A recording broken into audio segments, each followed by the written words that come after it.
Jadi ada seorang wali kata Hikam, kadang-kadang seorang wali itu mau doa diulang itu sungkan. Kenapa? Yang perlu diingatkan itu yang potensi lupa. Allah kan masih ingat doa kemarin. Jadi wa innama yunabbahu man yajuzu alaihi, yang bisa diingatkan hanya orang yang potensi lupa. Sementara Allah tidak akan. Tapi kan akhirnya doanya elik. Ya Allah kayak kemarin. Hari ketiga ya Allah kayak. Makanya menurut saya ilmunya orang hakikat itu juga ada sisi kriminalnya karena ya tadi. Tapi kamu ingkar ya keliru. Memang Allah gak mungkin lupa, ngapain kamu ingatkan? Makanya menurut saya Allah itu mangga terbaik, bener-bener Rahman Rahim. Mestinya nak orang terbaik, itu ngomong bedino malah ngamuk. Lah aku lali tapi mbok elah ngeling dong. Tapi Allah itu ya maklumi ya, dengan kekeliruan.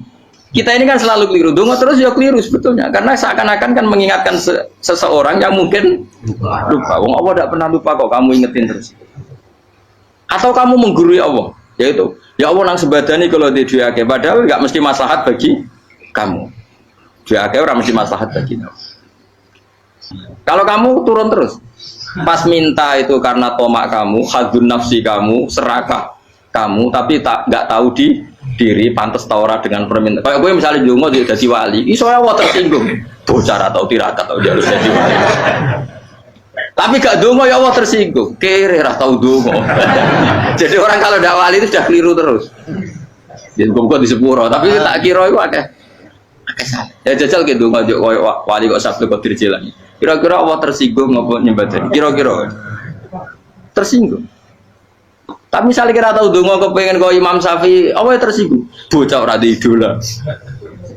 Terus piye Gus? Ora piye kadung salah biasa wis. Wis bakat salah no. Bakat salah. Wis dongane sing gampang ae mesti bener Rabbana dzalamna anfusana wa lam taghfir lana wa tarhamna lanakunanna minal khasirin. Artinya gini loh.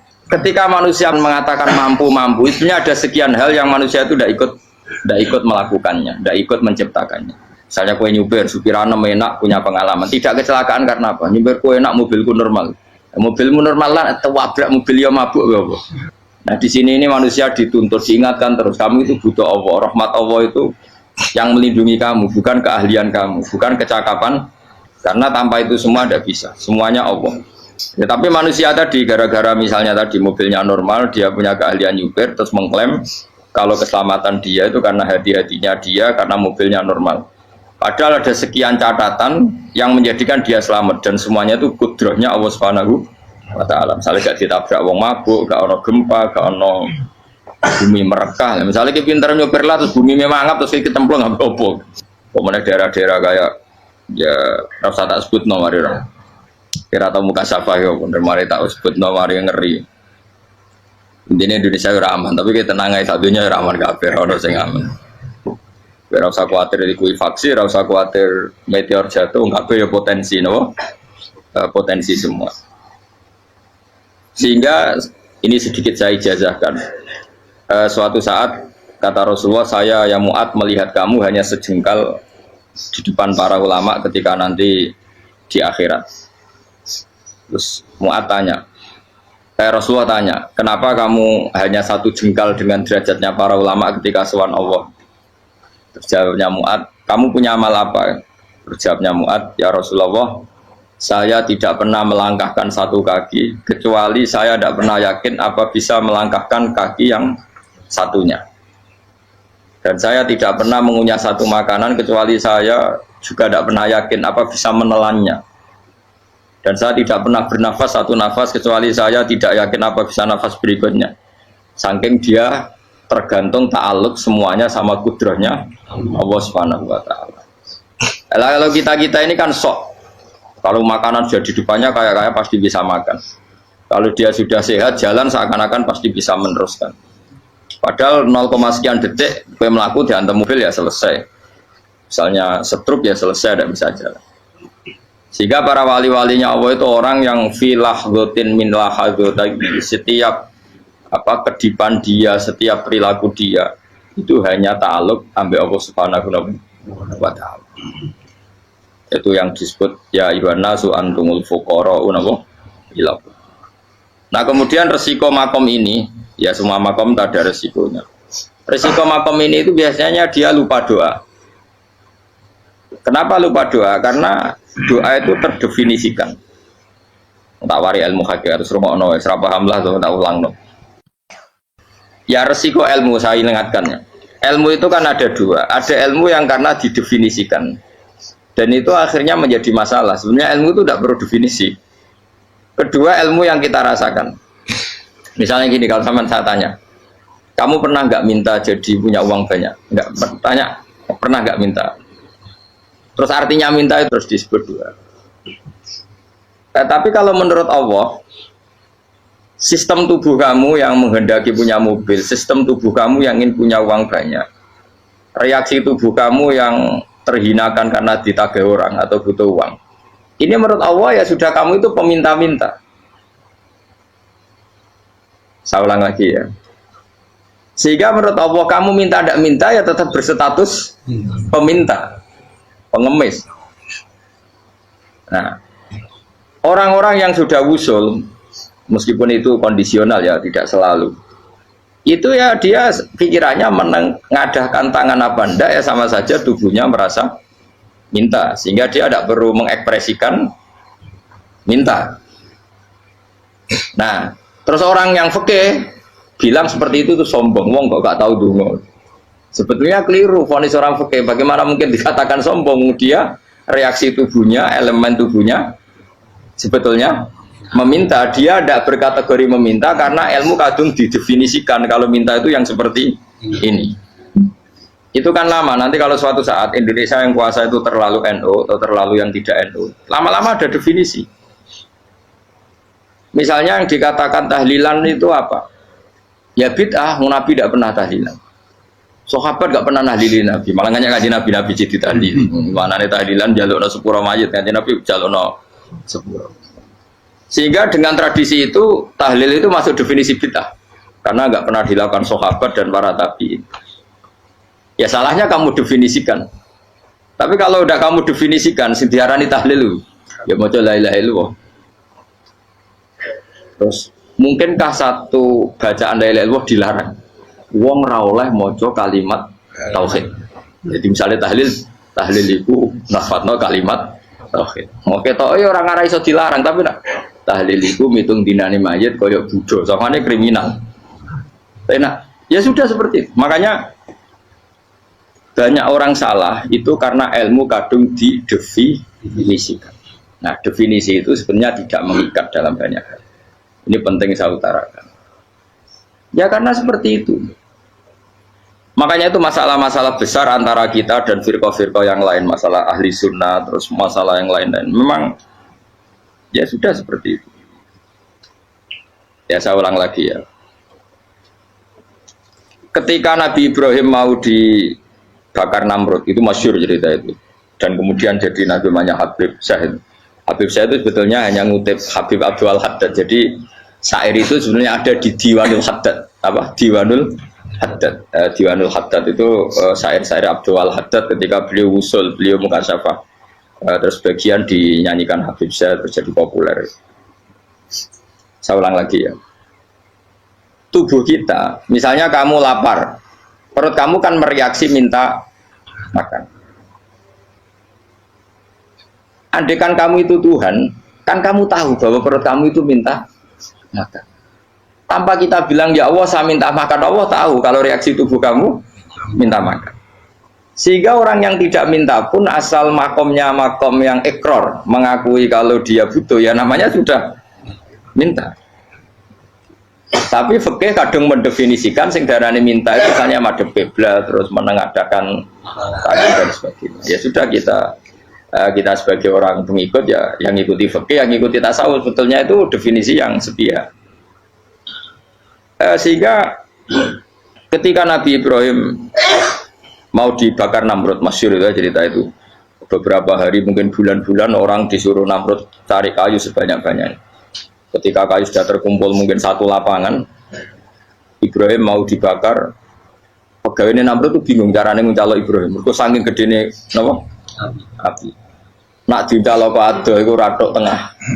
Nak diparekno iku kepanasan. Masyhur. Terus setan zaman itu orang akeh jadi setan tenan. Saya kan duplikate sakeh jadi setan ra tau muncul. Wong duplikate wis napa? Akeh. Singkat cerita setan itu muncul pura-pura jadi manusia terus ditemukan manjane. Manjane ya semacam ketepil besar yang jadi mana ya dari kiai-kiai ketepil haram mergo penemune setan. Jadi ini tuh. Tapi nak manjanik penemuan setan itu betul walhasil terus dibikinkan satu manjanik semacam ketepil besar terus Ibrahim dilemparkan ke api lewat apa ketepil tadi idenya siapa setan.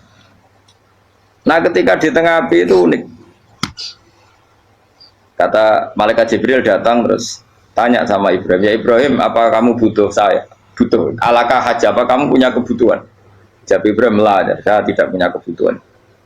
Amma ilaika fala, kalau ke kamu ndak, karena kamu makhluk, apapun keren kamu Jibril tetap kamu makhluk. Amma ilaika fala, ndak maksudnya butuh ke Allah nanti saya nyampaikan. Mana dinya Nabi Ibrahim, kalau Allah ndak usah kamu sampaikan ya sudah tahu. Gua be Jibril. Oh, aku ditekak kan. Ya saya ulang lagi, apa kamu punya kebutuhan?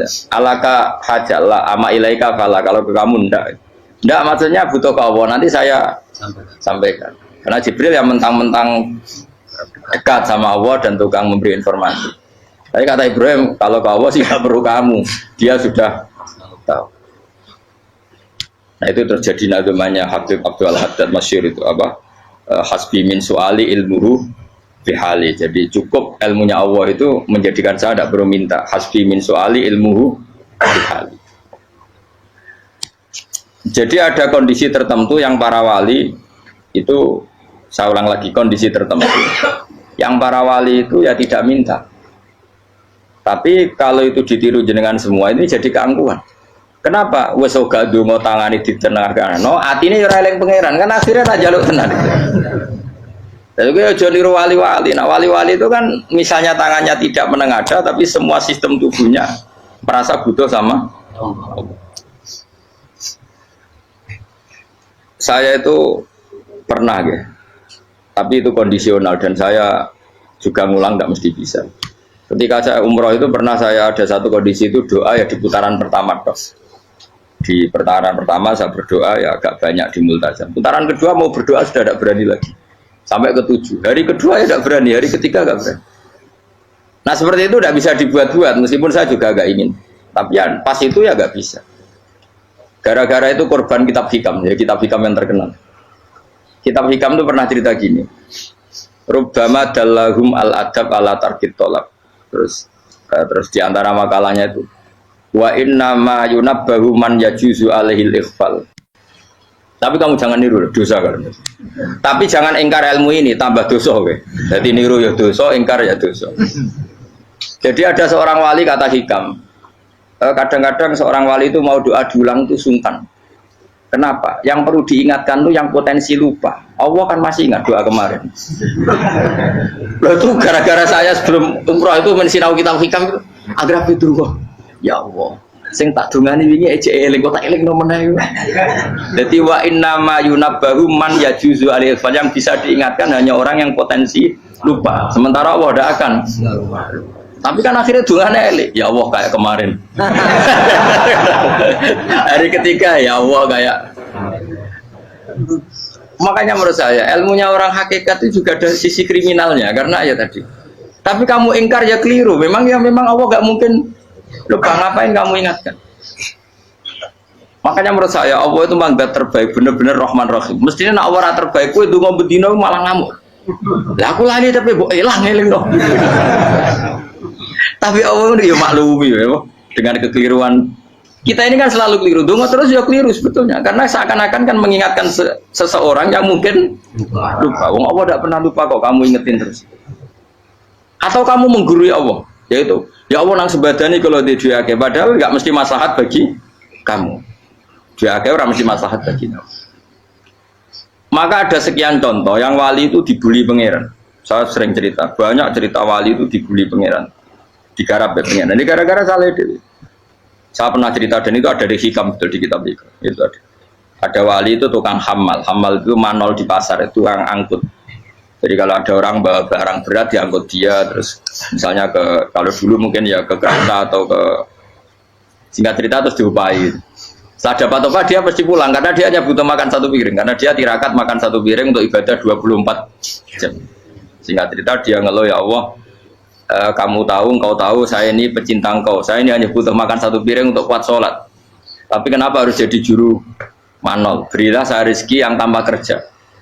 Nah, selang sekian hari dia dituduh maling, terus di penjara, terus dapat rezeki tanpa kerja. Dia ya Allah kenapa jadinya gini? Kan kamu minta rezeki tanpa kerja. Ya itu penjara itu rezeki tanpa kerja kan. Jadi Allah memperlakukan para walinya itu memang unik. Ya kadang dibully. Sehingga dalam cerita-cerita kenabian kata Qadiyat itu nggak ada orang yang sering dibully Allah kayak nabinya. Karena nabi itu orang yang dicintai Allah. Jika salah sedikit saja itu, cara pangeran itu, cara kampus itu digarap, pokoknya dipelonco, pokoknya salah sedikit. Misalnya begini, Nabi Yakub itu kan nabi. Dia mungkin nyon jauh nggak tersadar nyembelih apa itu anak sapi itu di depan indukannya. Ya beliau mungkin spontan saja, Pak. Kalau kamu yang melakukan pasti tidak ada hukumannya karena Allah dapat peduli sama kamu, sudah lah. Artinya nggak peduli, salah pantas saya nggak jelas ya gitu. Tapi ini Nabi. Ketika itu terus indukannya sapi tadi, ya Allah, Yakub itu kekasihmu. Saya tidak berani sama dia karena dia kekasih. Tapi saya tetap menuntut keadilan. Dia harus merasakan susahnya dipisah dengan anak. Meskipun dia tidak nuntut rasanya roh anak sebelah itu tidak ada se ekstrim itu. Sapinya itu hanya nuntut, ya Allah, dia harus merasakan sakitnya terpisah dengan anak. Akhirnya Allah menciptakan Yakub mengalami terpisah dengan Nabi siapa? Yusuf. Itu kalau kata Qadiyat, itu kalau yang melakukan tidak Nabi pasti nggak dibully Allah, dibiarin. Karena Nabi ini yang melakukan. Nah. Terus ini Nabi Yusuf lagi, mana rasa daftar wali berat. Nabi Yusuf itu di penjara itu karena terdolimi apa karena memang dia salah? Terdolimi. Dan Nabi Yusuf itu Nabi. Nabi Yusuf itu Nabi betul memang benar-benar. Meskipun ganteng dia Nabi. Syaratnya Nabi ganteng, kira-kira mlebu. Nabi itu harus ganteng, nggak boleh. Nabi elek ora oleh. Karena Allah izin di kekasih kok kriting elek. Allah itu selera. Kabeh Nabi mesti yang paling ganteng di kaumnya, yang paling nasab. Nggak boleh Nabi kok pesek, keriting, tidak boleh. Tapi kalau sudah jadi orang soleh boleh kan. Tapi kalau Nabi tidak boleh. Enggak. Tapi Yusuf bukan, masyhur kan cerita Nabi Yusuf dengan siapa? Zulaikha. Dan belum ada orang dalam keadaan darurat masih cerdas kayak perempuan. Jadi singkat cerita, ketika Yusuf diajak Zulaikha selingkuh nggak mau kan keluar dari kamar. Dalalah kebetulan wa alfaya sayyidah Rajal.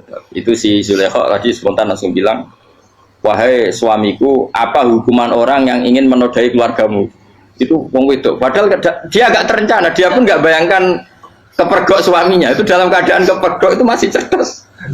Suamiku, apa hukuman orang yang mau menyelingkuhi keluarga Anda? Singkat cerita suaminya murka, terus Yusuf di penjara, terdolimi. Ketika di penjara, kemudian Yusuf punya keahlian mentakwil apa? Mimpi. Kan tadi suaminya Zulaikha itu tidak sampai raja ya, kira-kira PM atau menteri.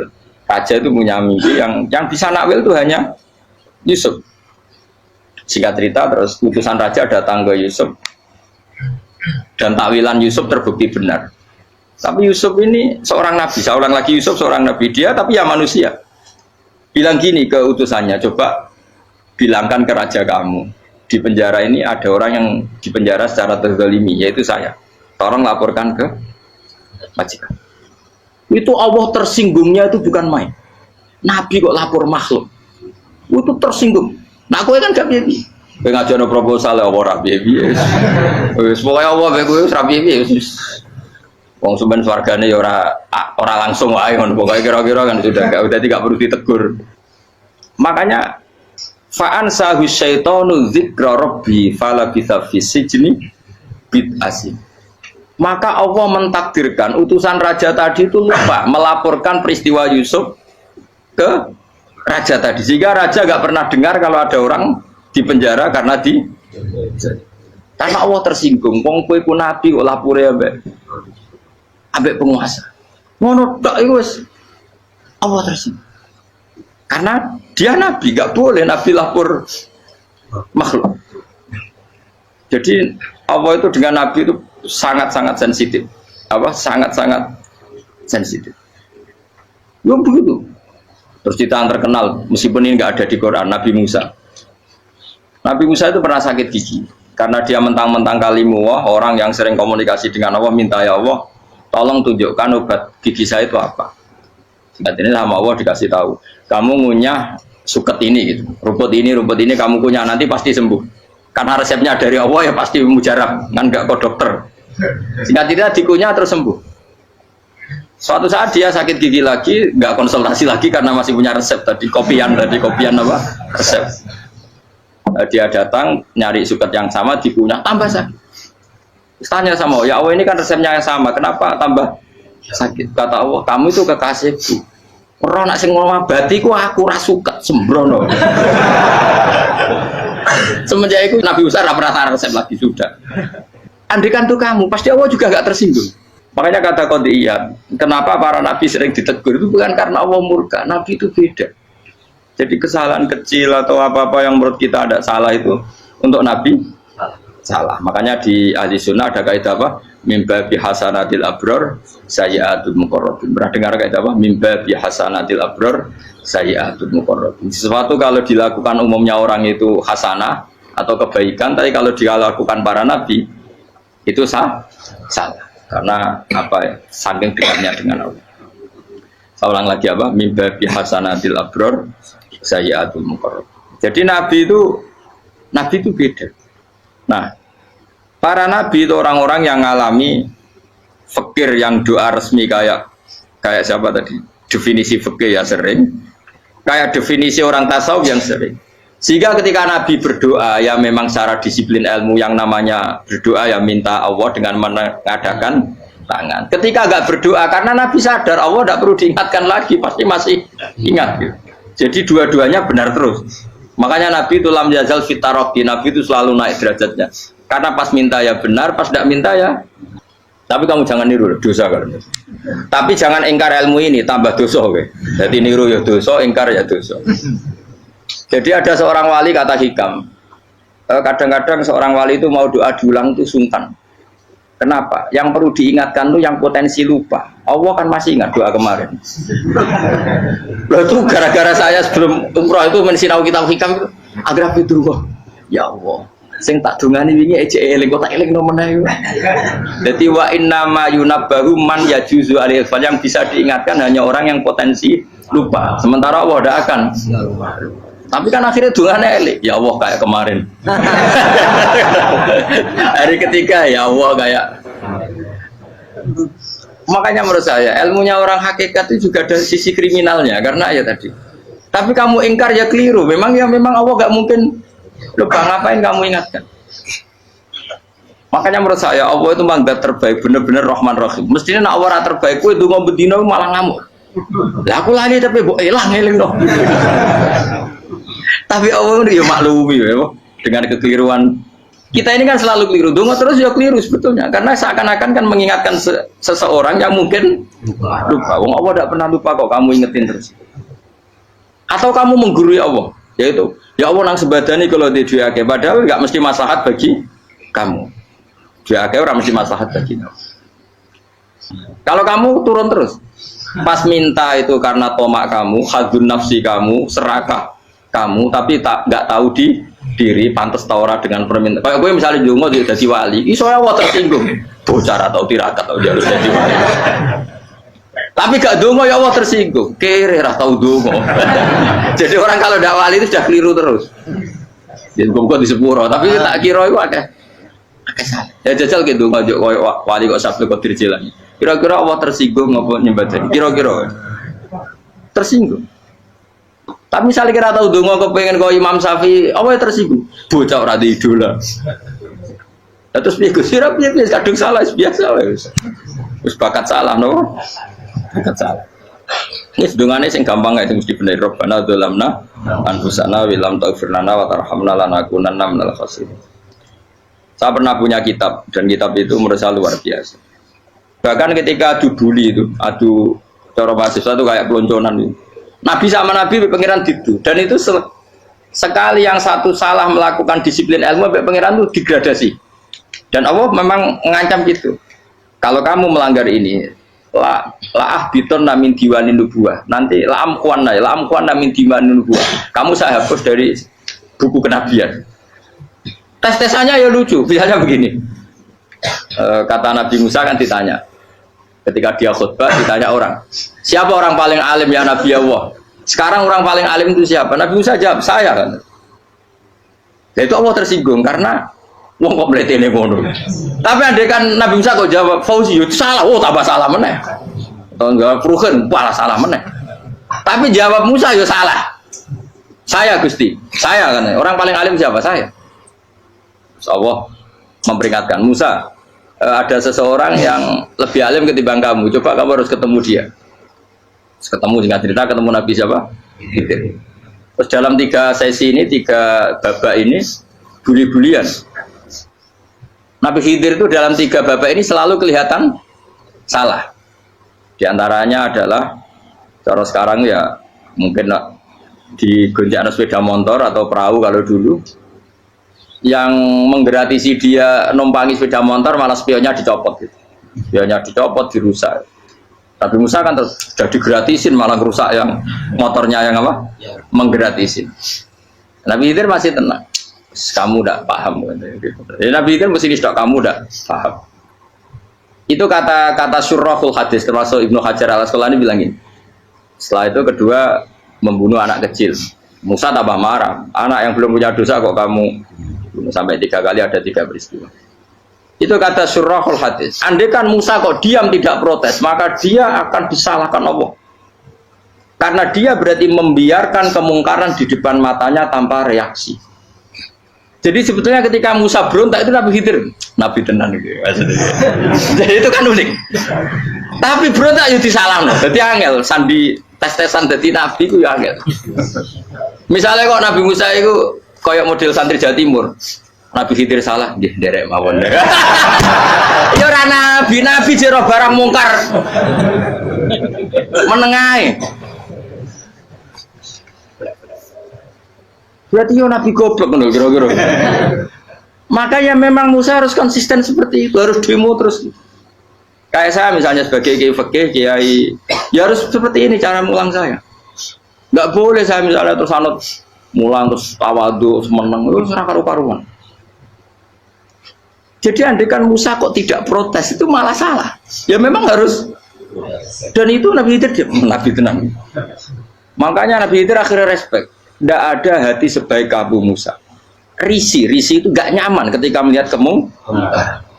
Jadi itu sebenarnya poin. Tapi lucunya Nabi Khidir yang nyalan. Takkan dari rasa kok amen takok. Tapi harus disalah no. Ya aku cari Nabi Musa. Ya jajal, gaya peristiwa meneh aku tak sabar rata kok. Bareng. Kan jajal nih. Bareng dijajal ya protes meneh.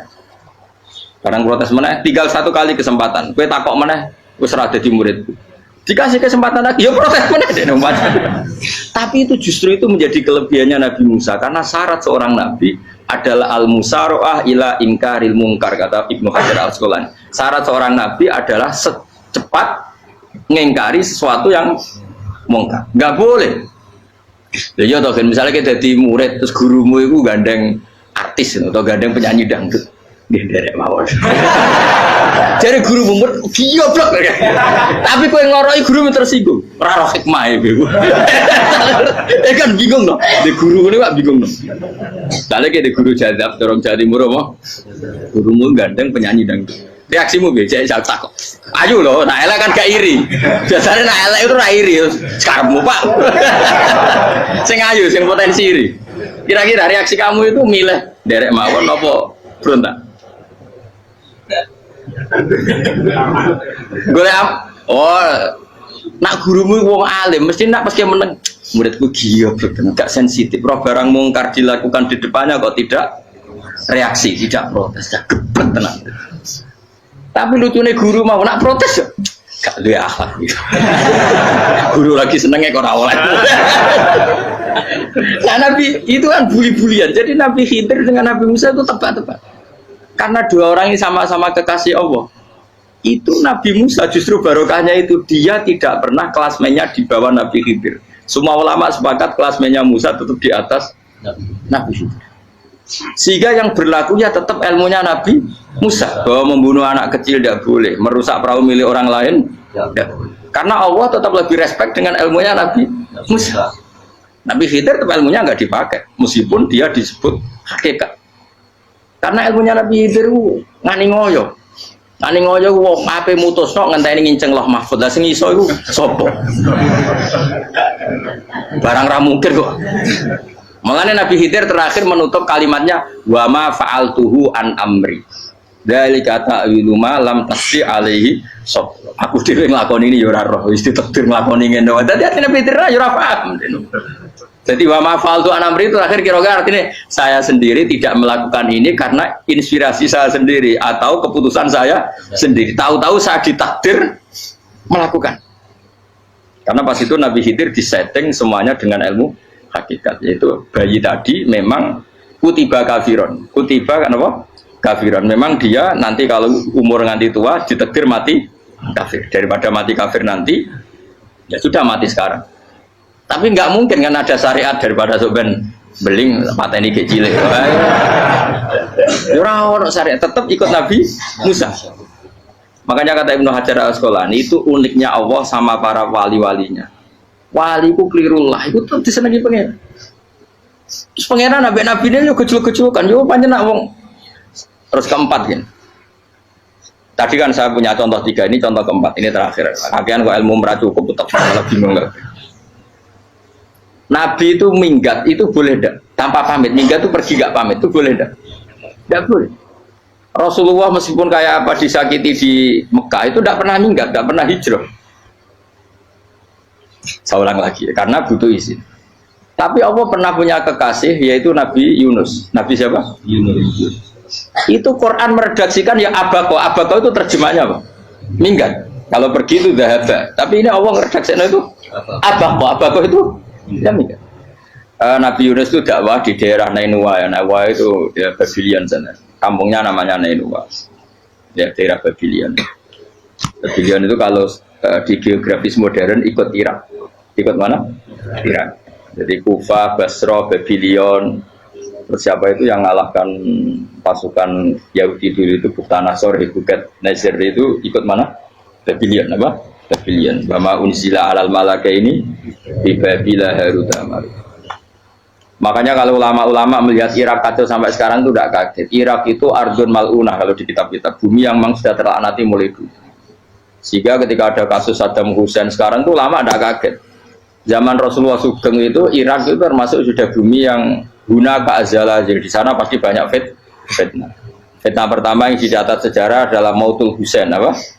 Kabudutnya Said siapa?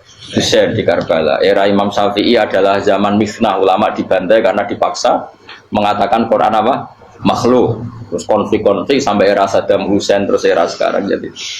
Lah kita ini ulama sebenarnya tahu tarikh itu. Tapi di era modern kan dianalisis karena campur tangan ini itu ya sudah lah.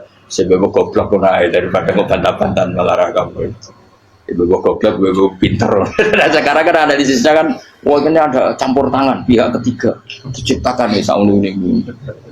Ya kalau intelijen harus ngomong seperti itu. Kalau kita seperti ulama memang dari dulu dicap Nabi hunalika az-zalasil wal fitan.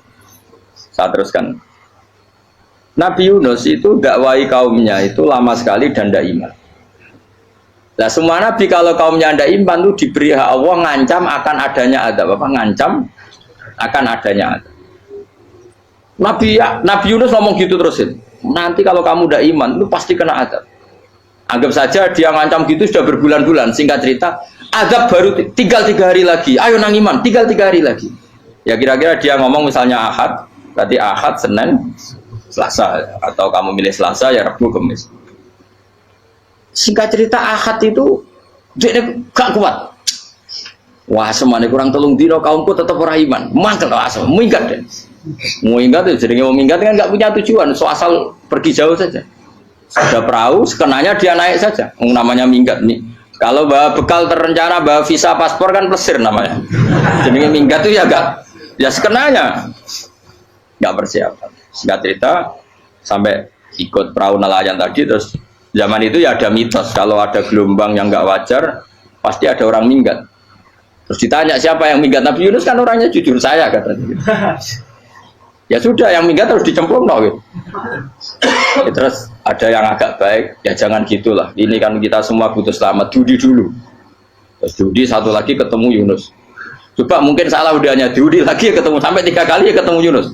Makanya fasahama fakana minal mudhadis, uji dia kalah kemudian tenggelam. Fal taqamahul khutu wa huwa mulim. Terus dia diuntal, ditelan oleh ikan nun. Nah, di situ ikan nun digambarkan saking besarnya itu. Nah ini uniknya Allah sama kekasihnya. Sudah Allah menyalahkan tapi unik. Ikan ini kan itu sama Allah dikasih instruksi. Kamu nggak boleh makan dia, dia kekasih saya. Terus ketika di tengah di perut apa? Ikan, dia kegelapan. Terus Nabi Yunus cita-citanya satu, ya Allah, kalau saya sumpah gini saya tidak bisa baca tasbih. Akhirnya sama Allah disulap perut ikan itu jadi masjid. Jadi dia di dalam perut ikannya santai saja tetap wiridan. Santai. Fana ada fi dzulumati alla ilaha illa anta subhanak inni kuntu minadz zalimin. Dia santai aja wiridan karena perut ikan bagi dia adalah masjid. Ya dia disalahkan Allah karena abako tadi minggat, hijrah tanpa pamit. Tapi juga dibela-belain Allah, ikan tadi tidak boleh nelan. Ini perlakuan Allah sama orang yang bikin. Tapi karena dia Nabi, uniknya apa? Dino Ahad itu kaumnya do nginceng omah Nabi Yunus. Rame-rame nginceng. Lucunya cara nginceng gini. Nak Yunus neng omah berarti bodoh nih. Wong omah ono adab kok dene tengok-tengok. Bareng dinceng Nabi Yunus tuh gak ada. Oh tenan ono adab. Mulane wonge rawani ning omah. Itu uniknya pangeran. Jadi umpama dekne ra minggat yo salah. Umpama dekne ora minggat berarti kaume jare apa ono adab ono gempa bumi liku faksi kok dekne ning omah. Lah nek ono tenan ra mlayu, nyatane gak mlayu. Jadi mbak Allah didesain minggat. Tapi nek minggat disalahno Nabi yo ora pamit. Makanya masyhur saya itu punya kitab karangannya Habib Alim Alamah, babanya Habib Anis, Habib Ali bin Husain yang ngarang apa? Ali bin Muhammad bin Husain yang disebut duror itu. Itu diantara doanya gini. Tapi jangan tiru loh, gue rawali pun. Aku rawani niru, cuma saya hafal secara ilmu, tapi saya tidak berani. Waj'al sayyiati man ahbabta. Ya Allah, jadikan kesalahan saya itu kesalahan orang yang kau cintai. Terus pokoknya salah lagi jadi pengiran kadung seneng, salah lagi sampai wae wong seneng. Waj'al sayyiati man ahbabta. Terus kayak gue lah dimanja wong tuamu, anak paling disayang. Salah gue lucu. Gue cah cilik. Gue seneng cah cilik. Salah gue lucu. Becano gelas ya lucu, tiba ya lucu. Tibane cah tuwek-tuwek. Bocah jelalatan mulane tiba. Nah itu barang kau nginceng omahe Nabi Yunus gak ono wong. Wah, berarti adab mau turun betul. Andai kan adab tidak jadi turun, pasti Nabi Yunus berani di tenang. Wes bareng mulai malam Kemis, adab itu sudah kelihatan. Ada puting beliung, ada apa, sudah jelas pasti ada adab. Kaum yang lapangan tobat finish. Secara bal-balan menit-menit apa? Terakhir. Kowe iku ambek pengen ditampa tobaté. Wes gak sida tak adab wong kowe tobat. Singkat cerita Nabi Yunus hari ketiga atau apa dia selamat. Pakai versi yang umum saja. Selamat. Faltaqamaul khutu bahwa falaula annahu kana minal musabbihin la bi tafiqatni ila yaumi yub'atsun. Akhirnya dimuntahkan sama ikan ton tadi terus dia keluar. Barang keluar tanya-tanya kabar gimana kabar kampung Nenua, baik-baik saja. Kabar awani mulai karena dia tahu kalau orang bohong itu dihukum mati. Padahal dia bohong katanya Kemis itu ada adab, ternyata kampungnya baik-baik. Padahal baik-baiknya karena mereka jadi masyarakatnya nyari dia karena mau iman. Si nabinya agak berani pulang karena nanti dihukum mati. Aku pangeran nabi kekasih itu dia pangeran dia bully gitu.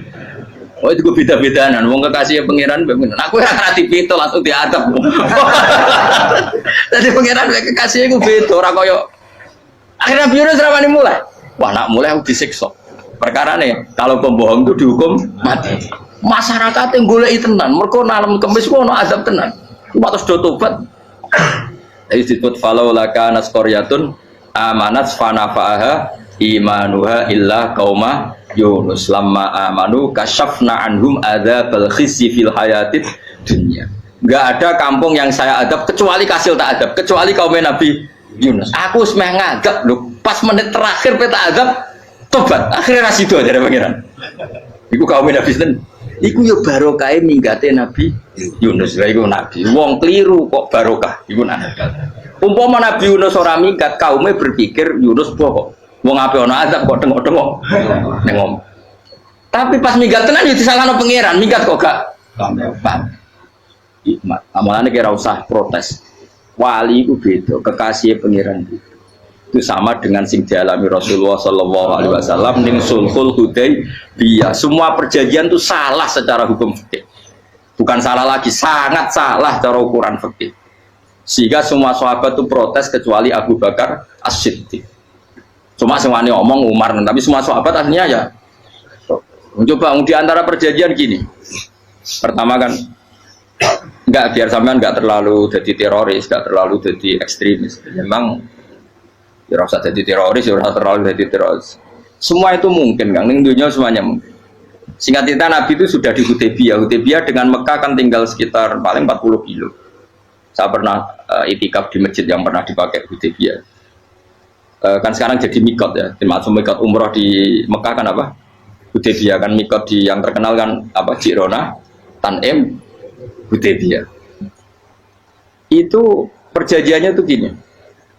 Perwakilan dari Quraisy namanya Suhail bin Amr, siapa? Suhail bin Amr. Perjanjiannya gini, Muhammad kamu tidak boleh masuk Mekah. Kamu boleh masuk Mekah itu tahun depan.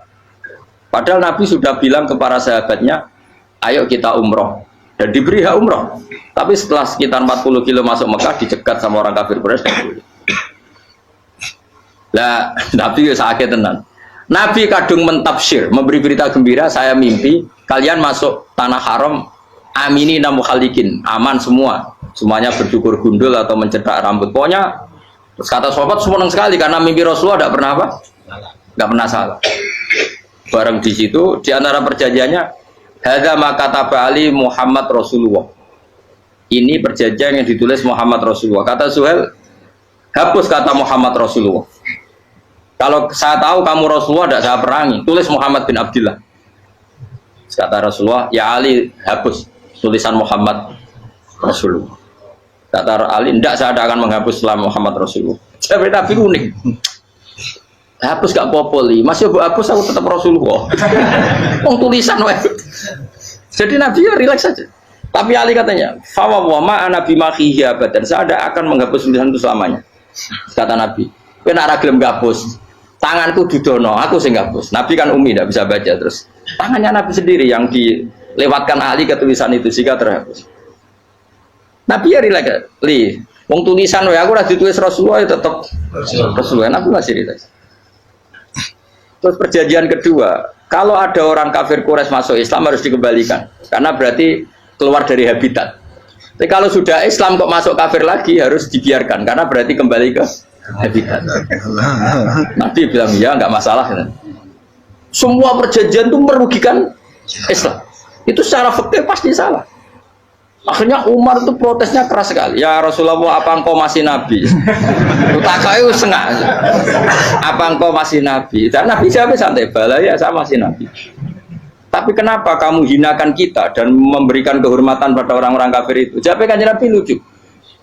Ya agama itu kayak pangeran. Masih aku perjanjian yang ngono kok pangeran sing angkat agama iki. Tenang wae.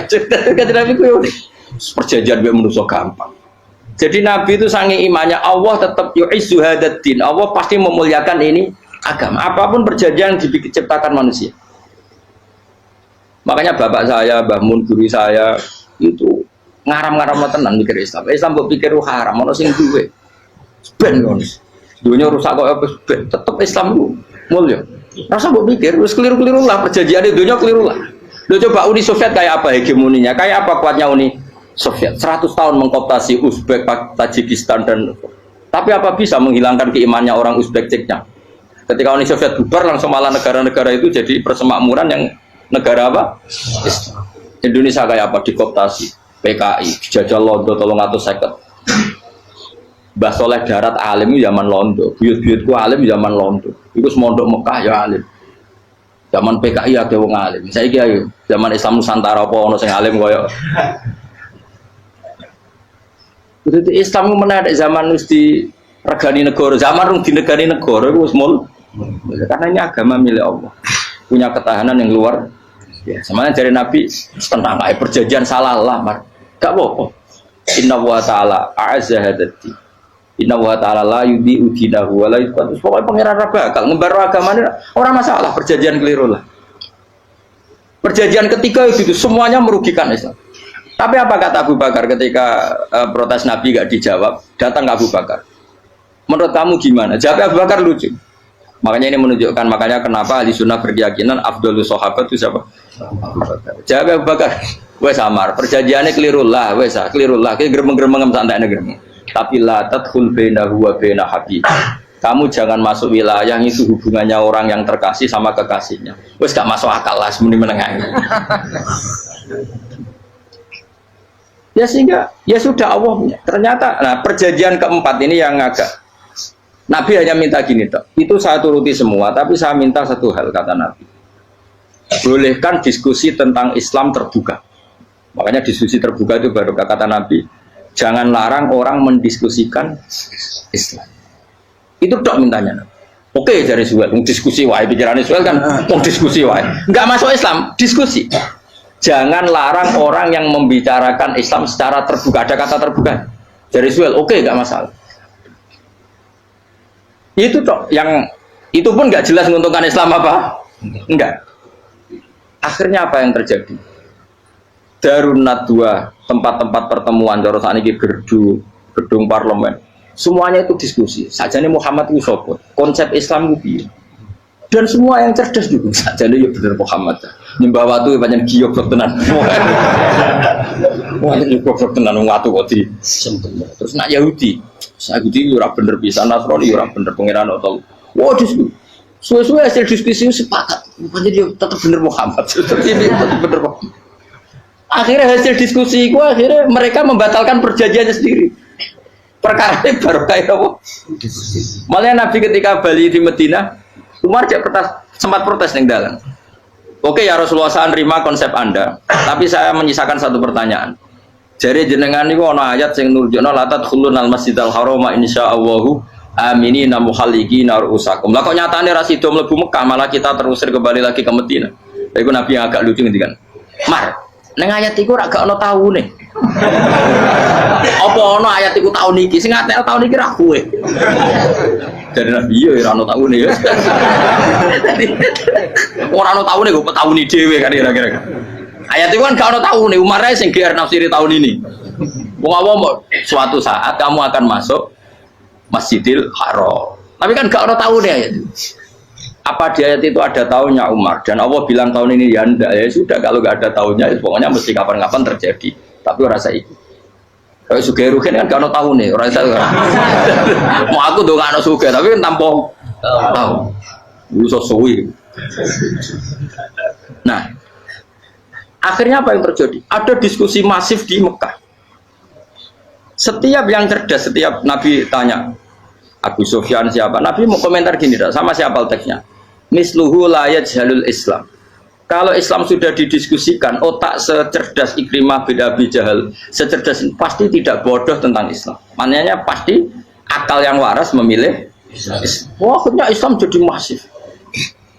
Ya sudah, karena Islam sudah masif, tokoh-tokohnya cenderung Islam. Akhirnya perjanjian itu dibatalkan sendiri. Akhirnya waro'aitan nasa yadkhuluna fi dinillahi afwaja.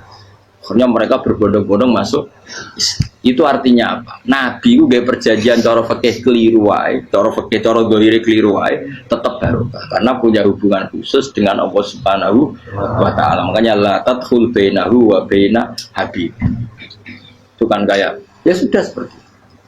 Di pangeran makanya Sayyid Ali itu Sohibu Simtiduran Adungawi di antara doanya waj'al sayyiati man ahbabta. Jadikan ya Allah kesalahan saya kesalahan orang yang engkau cinta. Karena ulama nyontono ngene, saiki Nabi Adam ambek iblis itu padha salah itu. Enggak jawab. Padha salah, iblis itu salah bodoni Nabi Adam salah. Dilarang mangan wit khuldi tetep mangan. Mau trimo rayuane sinten? iblis. Tapi wong piye-piye pangeran ku seneng Nabi Adam. Sediluk diusir bar sumat tabahu rabbuhu fataba alaihi bar langsung Adam urung metu ka swarga wis diwarai. Damke kepengin tak sepuro nggih, tak warai dongane. Iblis tak diwarai. Mana kena donga, ngomong.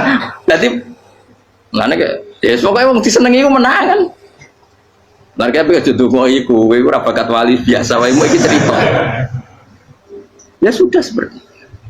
Ya, tapi emang ya sudah seperti itu. Nabi Adam itu orang pati keusir tenan itu fatala ko Adam Rabbi kalimatin fataba. Jadi orang terlalu jauh dari surga. Kemana lagi pas pertama medun ke bumi sampai awal diwarai beberapa kalimat sing dadekno di sepuro pengiran. Kawat al sayyiati man ahbabta. Ini penting kalau atur namanya. Wilayah-wilayah kenabian itu wilayah yang kita tidak pernah tahu detailnya, tapi kita yakin Nabi itu para kekasih Allah. Dan agama Islam itu juga agama paling diridhoi. Maka di zaman apapun, kecewa apapun dengan perjanjian dengan negara maupun dengan dunia, Islam tetap di rumah pangeran. Kita rasa kuat. Mikir Islam itu keliru. Nangit mayo oleh nak mikir keliru. Agamanya pangeran kok pikir. Saya masyhur. Sayyidina Umar itu kan khalifah paling sukses masalah futuhat. Di masalah apa? Futuhat. Dan Ibnu Umar setiap jalan-jalan itu dibully sama orang-orang. Ya Ibnu Umar, mbok ya kamu itu minta sama bapak kamu supaya dia nyebut penggantinya siapa. Atau bikin suksesi lah. Jangan kok dia khalifah sukses kemudian tidak jelas juntrungannya. Kan dia tetap mati suatu saat. Saking gak kuatnya Abdullah bin Umar, hanya matur, ya Abah, engkau harus suksesi. Siapa ya pemimpin setelah jenengan? Lah kenapa? Orang-orang bilang kalau ada orang misalnya penggembala kambing terus ditinggal gelanggang itu dianggap dosa karena kambingnya pasti kocar. Apalagi ini urusan umat. Kamu tahu-tahu mati sebelum sesi ini pasti kacau. Umar langsung marah. Agama Islam itu gak sama dengan kambing kata Umar. Agama Islam agamanya pangeran, mesti diurusi pangeran. Aku mau khilafah. Aku mau sukses. Ben aku ora usah mikir. Engko ora diurusi pangeran. Jadi Umar itu justru sangat hormatnya sama Islam itu dengan cara gak mau mikir Islam. Gak mikir berarti gak khidmah ya, tetap mengkhidmati Islam. Seperti saya ini kan yang khidmati Islam lewat mulan. Tapi aku ora tahu mikir nasib Islam. Islam ora kondang piye. Ditinggal Abu Bakar melaku, Umar melaku. Wali Songo mbek kowe rak mulya Wali Songo. Saiki jurus mudin yo mlaku, jurus KUA yo mlaku. Jurus mubalek sing kadang matre ku yo mlaku. Berapa kiai sing dadi oknum perkara proposal? Ya agama yo. Wong bapak udah konco kiai ku mudin, anake mondok. Bareng saking suwene dadi mudin, zaman iku mudin urung untuk gaji kono negara. Anake njuk dhuwit muni spontan. Cung ora ono mati kok njuk dhuwit. Mergo ora ono mati ra entuk. Cung ora ono mati kok njuk dhuwit. Mun iku agama ya ra piye-piye juga. Mergo agama iki diurusi Allah. Ayo nabi palsu ping pira wae mulai Musailama sampai Musotek sampai Lia Eden. Kurang lagi. Mulai wali palsu koyo Rama Dosa Rama sapa iku. Kowe ono kabeh ora masalah. Uni Soviet kayak apa mengkooptasi Ceknya Uzbek. Akhirnya ya kalah Uni Soviet. Saiki Ceknya Uzbek jadi negara Islam. Kayak apa Donald Trump Islamfobia, tapi sekarang orang Amerika malah berbondong-bondong masuk nopo Islam kaya. Mbok pikir malah Islam mbok konsepi malah rusak. Mergo terus di metodologi. Harusnya penyebaran Islam itu begini. Harusnya mbahmu kira pangeran kok harusnya. Wong Islam kadang melaku ya lewat mudin. Saya itu punya santri ini kisah nyata. Itu lahirnya di Bali. Itu bisa baca Fathul Mu'in. Lahirnya di Bali.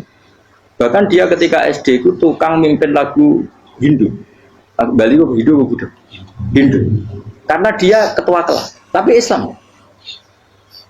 Semua cuma. Jadi dia ikut. Gara-gara apa? Jadi bapak itu bakal sate yang Bali. Ya bakal sate berhubung sukses, ponakannya misalnya diajak orang Madura kan gitu. Aslinya orang Madura. Setelah kampung itu menjadi kampung Muslim, lama-lama berkebutuhan punya masjid. Berhubung wis anake kiai ana masjid mosok ora diwong alim. Akhirnya anake dipondokno di Jawa. Pondokno di Jawa iso maca muin terus ngaji sama saya. Jadi saya neng Bali kok ana wong ora muin, ya ana santri di Bali maca Fathul Muin. Ning Jawa kadang wong ora iso maca muin. Jadi dia mau bakal sate muter. Kayak Islam di Indonesia, gara-gara pedagang Gujarat. Meskipun sejarah itu diperdebatkan, ya gara-gara dagang. Karena mereka Muslim ya akhirnya menyebarkan apa? Islam. Jadi semudah itu Allah. Termasuk konflik Ali bin Muawiyah itu barokahnya sama susahnya konflik itu masih banyak barokahnya. Sayyidina Ali sama Sayyidina Muawiyah, karena kita ahli sunnah ya, tidak menyalahkan salah satu madzhab ahli sunnah. Itu barokahnya beliau konflik itu banyak sahabat yang migrasi. Ada yang ke Cina, ada yang kemana-mana. Termasuk yang diyakini para sejarawan ada yang ke Selat Malaka, termasuk akhirnya sampai ke Baros itu. Barokahnya orang nggak nyaman di Yaman itu di Syria sama di Irak. Akhirnya Islam oh sudah. Andai kan nggak ada konflik itu, mungkin penyebarannya juga lama. Makanya saya bolak-balik bilang, setan itu ono goblok. Gomko ora melok ngaji saiki. Setan ora goblok piye. Kalau ada anaknya kiai 5 lanang kabeh sih, alim kabeh iku didu. Mergo rebutan pondokin induk. Aslinya pondok satu titik di desa itu. Misalnya yang beduan ya di meja. Gara-gara tuh konflik itu terus sing sitok minggat ning Kalimantan. Gara-gara anak kiai yo gawe pondok ning Kalimantan. Sitok minggat ning Sumatera, anak kiai yo gawe pondok ning Sumatera. Cara setane gak ngedu, malah pondok tetap satu titik. Tapi setan itu goblok, ora roh. Akibat ngene iku ora roh. Akhirnya dulur didu menyebar. Karena wong soleh menyebar ning ndi menyebarkan sujud, menyebarkan Jadi setan yo ono goblok, mung ora ngaji, kok nak ngaji dene roh, ana ngono ora usah ngono. Andai kan tidak diudik kan satu titik. Nggih betul. Tapi setan niku nek ana wong soleh iku didu. Nak didu ana sing kecewa minggat. Lah mingate wong soleh ndak ape gawe apa? Mosok ape gawe dugem. Lalu kula anggere wong soleh tukaran Gus iku tukar gara-gara tukar sak minggat ning Papua ya alhamdulillah. Apik. Kula niku ra Gus kancaku ya Gus-gus sing minggat ki kuat. Angger pamit kula ora tau tak tangisi. Bernuwun kok minggat bener. Mingate Gus ndak ganti piye. Paling yo gawe podok apa gawe apa. Lah setan nganti saiki belum tahu. Mulane muga-muga ora roh. Jadi artinya nak pangeran ngersakno iku segampang itu. Lah coba di Ponegoro kan konflik sama keluarganya yang dulu ada yang mungkin sebagian pro Belanda. Ning Sulawesi ya tetep gawe napa? Pon. Engko ning gone wis pokoke angker ning dindi. Wali Songo ya. Sunan Kalijaga agak pati cocok mbek buyut Sunan Kudus. Rapati cocok akhirnya dakwah ning kidul di daerah kene. So akhirnya ono ya mono dakwah ro khatam terus dadi Islam macam-macam. Saat terus no. Tapi ya barokah iku ono Islam tok Tingkir, tok Solo, tok Jogja. Cara rapati tukaran ya Sunan Kalijaga men ngewangi Sunan Kudus, Sunan Bonang ning gone. Berhubung barokah tukaran sithik-sithik ya. Jadi bahasa saya itu buyut-buyut itu Sunan Kudus itu luwih dukung Arya napa? Penangsa. Sekali Joko dukung wong kene itu. Suwijoyo. Mbok semoga ora usah diterus-terus. Wah saiki wong Jogja diulang Kudus. Buyut-buyut kula niku tiyang Kudus. Wis ora usah dijero-jero. Jelas barokah. Mau ora tukaran ya utak-utak ning Pantura. Barokah tukaran ya, Dok. Jadi tapi ora usah terus nang ngono tukaran barokah ora usah mending ngono. Pokoke nek pengangeran sing ngersakno kabeh baru. Tapi ora usah diciptakan. Ana suami istri pegatan yo. Ya kadang ya barokah sing wedok untuk bojo luwih bener. Akhire alhamdulillah saiki bojo wapian. Padahal sing lanang tau GR, mak pegat iso apa ya ora piye malah apik. Iku pangeran. Makanya mikir Islam yo mikir. Sekarang kan ndak orang terlalu semangat Islam terus dia konsep Islam harus menguasai negara, akhirnya memaksakan jadi pemimpin. Jadi Islam harus kultural, akhirnya kejauhan Islam. Muat Islam kudu kaya, juga kedunian dekane. Islam kudu fakir, bebas hisab, kefikiran akhirnya buruh Cina. Justru kakean konsep wis mari kewajib. Lah ya ana sing wah Islam kudu sugih, nak sugih ben kuat. Jebule bareng sugih kedo. Ana sing milih fakir ae ben tambah hisab, kefikiran Islam buruh Cina. Islam harus merebut negara supaya ada konsep khilafah. Pas ngerebute wis ngafir-ngafir wong akeh. Pas prosesnya wis dadekno perkara. Islam harus kultural, juga main-main gong wae malah sindenan terus. Ra sida dakwah, mergo kakean apa? Kultural ora usah dikonsep, wis ben mlaku. pangeran dhewe sing ngatur Islam. Kayak apa agama ini pernah ditinggal orang-orang terbaik? Mulai para sahabat tabiin sampai wali songo, nyatanya tetap berjalan. Itu nunjukno agama ini diurusi Allah Subhanahu wa taala. Napa khidmah wae. Kayak saya yang mengkhidmati Islam. Khidmah itu berbakti memberi pelayanan pada Islam. Tapi ra usah ngrasa mimpin apa Islam, apalagi membuat konsep untuk Islam. Justru konsep kita ini nanti yang merusak. Karena tadi ngendikan ulama-ulama wa inna minal ilmi ila jahlan. Kadang ilmu itu tetap melahirkan kebodohan. Kenapa? Ketika ulama ditanya innal ilmi tuhyanan katuhyanil mal, karena ilmu itu punya keangkuhan, kelajutan kayak lacutnya harta. Misalnya gini, saya seorang faqih. Ditanya sesuatu yang tidak mendesak pun saya jawab hanya karena mempertahankan kredibilitas saya sebagai seorang faqih. Padahal jawaban saya itu malah bahaya bagi Islam. Misalnya gini, contoh gampang. Ada orang misalnya Ruhin baru tobat, dia sholatnya salah, rukuknya salah. Terus saya ditanya sama Fauzi, ke sholatnya Ruhin sah apa enggak? Wong dia enggak memenuhi syarat dan rukun. Tentu saya sesuai disiplin fikih saya bilang enggak sah. Karena sujudnya ngongkrong atau dia sholatnya fatihahnya ada. Padahal andaikan saya ada jawab lebih baik. Karena apa? Bisa saja menurut Allah sholatnya dia enggak sah secara fikih tapi diterima Allah. Karena dari tidak sholat menjadi sholat. Itu kan ibarat begini. Orang makan tela yang agak-agak beracun, tapi tidak racun yang mematikan. Itu baik apa enggak? Ya tidak baik jawabannya.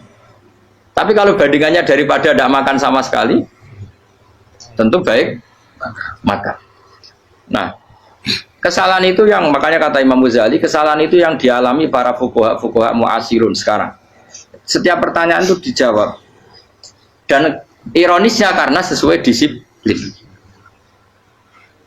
Ya tidak bisa. Makanya saya pernah punya teman divonis dokter 2 bulan lagi mati. Terus teman itu gak doyan mangan. Tapi sarannya dia hidup kalau ada obat dari Jerman. Kalau ada obat dari Jerman dia hidup. Kalau enggak ya mati kan. Tak tili mati kapan? Ini udah kabarnya rong bulan mana? Siswa sopan rong bulan. Lukus rong bulan cepet kok mana sih? Kue ku iman mulai cilik. Memangnya mati ku nggak rong bulan kasih soai iso kok. Mau pangeran sing di otoritasnya wae raja jeni rong bulan 3 bulan kok dokter jeni ke percaya aneh-aneh wae. Saya tak takon Israel lah meniku. Iya orang mesti bener kok tak imani. Lah iya Pak. Kowe cek goblok kowe iku mondok 2 wulan iku ora mesti sesuk ya mungkin. Nah padha-padha mungkin sesuk ya mungkin kok ya. Oke. Padha-padha mungkin kok milih sing 2 wulan, milih sesuk ae. Milih sesuk saiki tak istighfar be aku tak ngaji dadi keren mati sesuk. Yo sulit bodoh nih biasa. Terus saiki urip kok.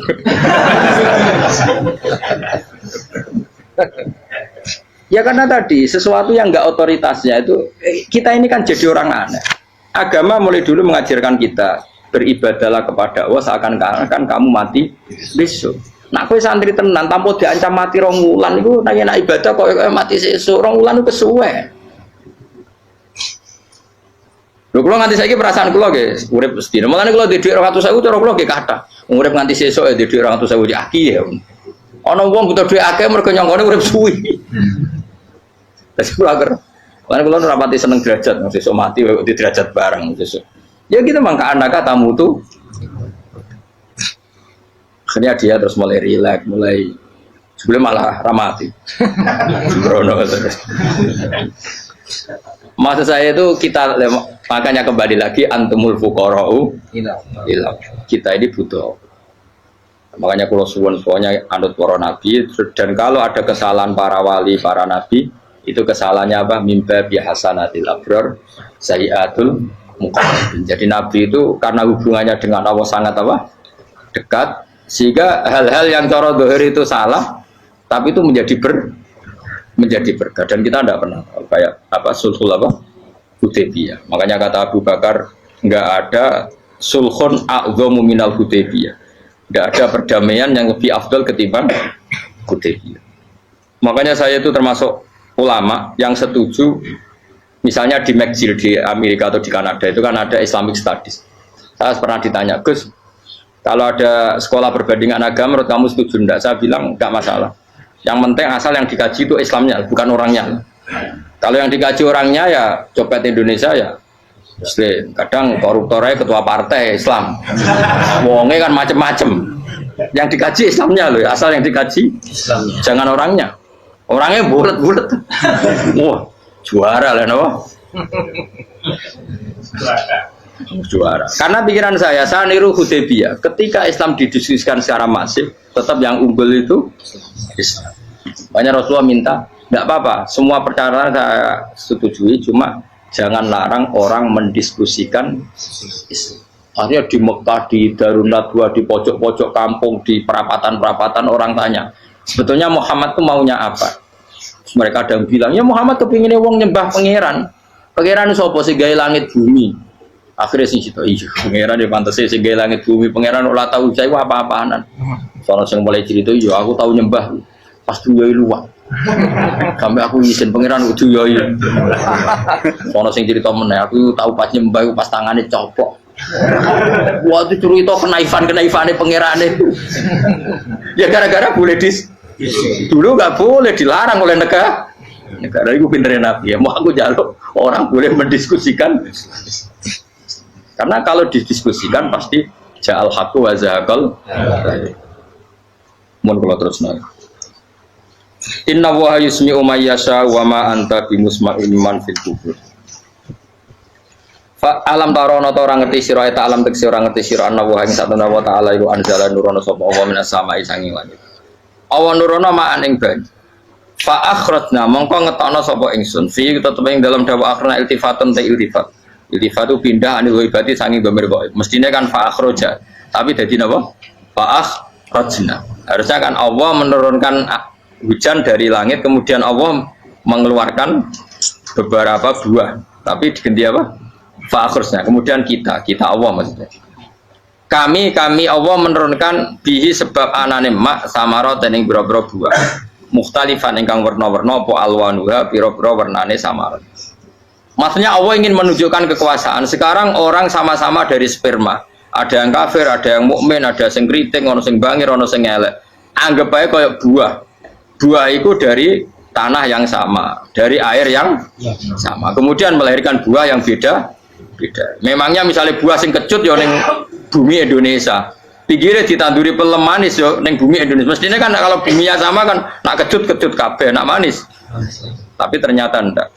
Allah bikin buah yang macam-macam rasanya, macam-macam warnanya dari tanah yang satu, dari air yang satu. Itu kenapa gitu? Ya saking kudrahnya Allah, saking kekuasaan Allah. Mustalifan khali warna-warna apa alwanu berapa warnane samarot ka asdoro kaya dene ijo. Wa ahmarolan abang wa asfarolan asfar. Asfar itu agak kekuningan. Wa irial lan yane kabeh. Wa minal jibali lan iku setengah saking pira-pira gunung judadun uti pira-pira dalan. Delala Allah masih ada gunung sing tak tahu diambah manusa lah ya. Delala ada desain alam yang paling layak ada ya selalu ada yang layak dilewati jam ujuda tori kontek sedalan fil gunirihi lan liyane napa jabal bidon kang putih-putih ya kados gunung-gunung teng Indonesia. Nak didelok wado kemudian ada jalan mesti nyelirit ketok putih wa khumrun lan ana sing kemerah-merah ron ke kuning-kuningan ya mukhtalifun ingkang beda-beda alwanuha apa pola warnane judat fil jibal bisidati ana sing terjal waduk filan ana sing kropos yes kaya gunung-gunung itu kan ana sing apa cengkramane ku enak berarti siddah ana sing napa dari tanah sing napa kropos wa qara bi busud lan pira-pira watu kemloso ya kuna manane kemloso watu besar sudun kang ireng-ireng atfun ala judat suhur ning pira-pira watu syadidatu sawati kang banget ireng. Artinya gini loh. Intinya misalnya bumi itu dari apa?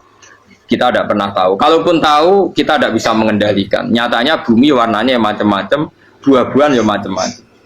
Iku nunjukno kabeh iku kudrahe Allah Subhanahu wa taala. Yuqalu den ucapno kaciran kang akeh aswadu tur banget ireng hirbibun wa qalilun hirbib aswad. Niku bahasa mawon wis pokoke wong Arab niku biasa ireng banget, ireng jlinteng. Lah ngeten. Aswad itu maknane iku wong Jawa nek muni ireng banget misal ireng jlinteng. Pokoknya wis ireng disifati sesuatu yang mempertegas apa? Kehitamannya. Wa minan nasi lan setengah sing manusa wa dawabilan pira-pira napa kewan. Walanami lan pira-pira raja kaya. Jadi kalau dawab itu mulai melata ya dawab, mulai kodok ya dawab. Nanti mulai kewan apa saja itu dawab. Kalau an'am itu lebih yang agak terhormat kayak apa?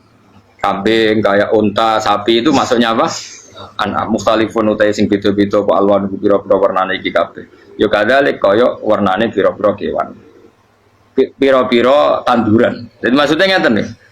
Kalau sampai nangan-nangan misalnya sapi putih, engkau tahu-tahu dia anak rodok kemerah-merahan, engkau dia anak ke hitam dari mani yang sama. Dulu-dulunya misalnya enggak Gus, kalau hitam itu pasti babanya ada yang agak hitam. Senajan toh sekarang pas bapaknya, indukannya, ibunya sudah putih.